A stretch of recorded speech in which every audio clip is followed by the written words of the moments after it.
Hello everyone, welcome back to my channel. आज आपण इंग्रजीतील महत्त्वाचा शब्द वॉज शिकणार आहोत. आपण I was, he was, she was, it was अशी वाक्ये नेहमी ऐकतो.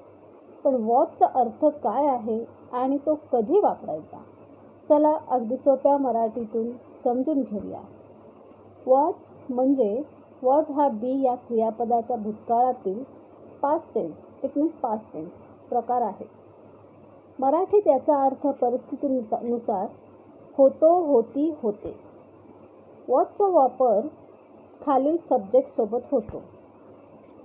आय, ही, शी, इट कोणतेही एकवचन मीन्स सिंग्युलर नाव. फॉर्म्युला म्हणजे structure subject plus was plus noun adjective place. For example first, I was happy. मराठीत अर्थ मी आनंदी होतो किंवा मी आनंदी होते. Second example, he was at school yesterday. तो काल शाळेत होता.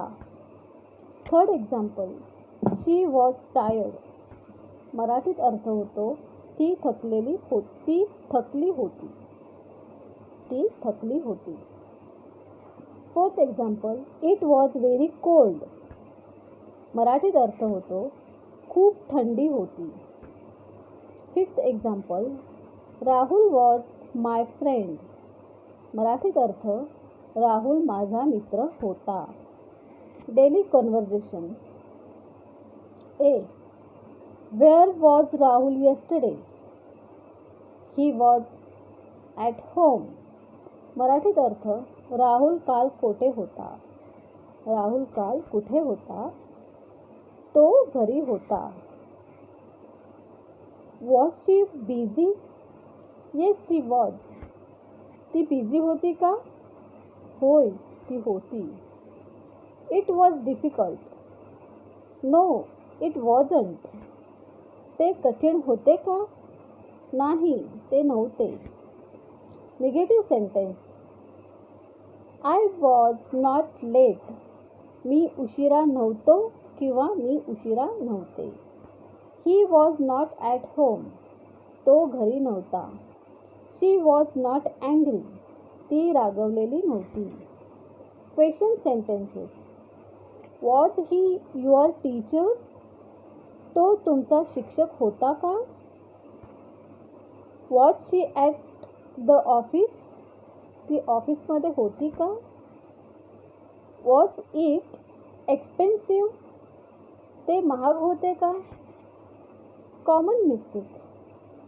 Beginner do here mistake.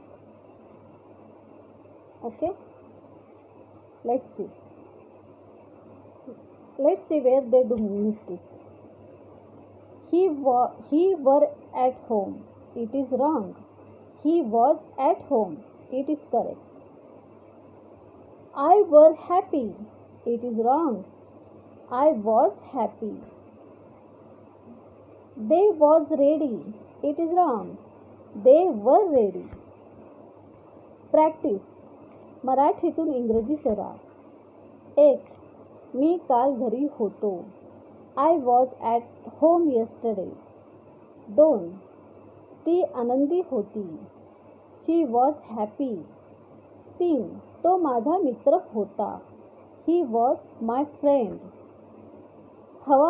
चौथं, हवामान छान होते. The weather was nice. 5. पुस्तक टेबलवर होते. The book was on the table. Quick revision. वॉजचा अर्थ होतो होती, होते. आय, ही, शी, इट आणि एकवचनी म्हणजे सिंग्युलर सब्जेक्ट म्हणजे एक नाव, कोणाचंही नाव काही असू शकतं.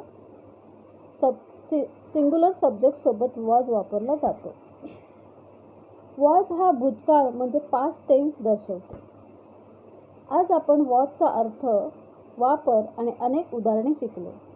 जर हा व्हिडिओ आवडला असेल तर लाईक करा, शेअर करा आणि अशाच सोप्या इंग्रजी धड्यांसाठी चॅनलला सबस्क्राईब करायला विसरू नका. Thank you for watching. See you in the next video.